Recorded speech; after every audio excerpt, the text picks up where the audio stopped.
Good morning সবাইকে। এটা উচ্ছে পাতা। তো আজকে আমি উচ্ছে পাতার তরকারি করব। এখানে জল দিয়ে দিলাম কড়াইতে, তার মধ্যে লবণ দিয়ে দিলাম, তার মধ্যে হলুদ দেব, তার মধ্যে কাঁচা লঙ্কা চিড়ে দিয়ে দেব, আর এর মধ্যে একটুখানি জাল হয়ে যাওয়ার পরে তারপরে উচ্ছে পাতাগুলো দিয়ে দেবো।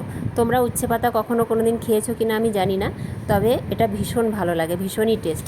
কোনো দিন এইভাবে খেয়ে দেখো, কারণ আমরা তো বাঙাল, ওই জন্য আমরা একটু শাক পাতার ঝোল খেতে পছন্দ করি। আর এ দেখো দিয়ে দিলাম তেল, অল্প পরিমাণে তেল দিয়েছি কারণ অল্প শাক। এবার রাঁধুনি ফোড়ন দিয়েছি, কিন্তু তার মধ্যে তরকারিটা ঢেলে দিলাম। তরকারি পুরো রেডি। আর এটা কিন্তু মাছ দিয়েও খেতে পারো, চুনো মাছ, খুব টেস্ট লাগবে, আমার খুব পছন্দ। এর মধ্যে না ছোট মাছ দিয়েও খাওয়া যায়, খুব টেস্ট হয়। তো আমি এমনি নিরামিষই করলাম, নিরামিষও আমার খুব ভালো লাগে।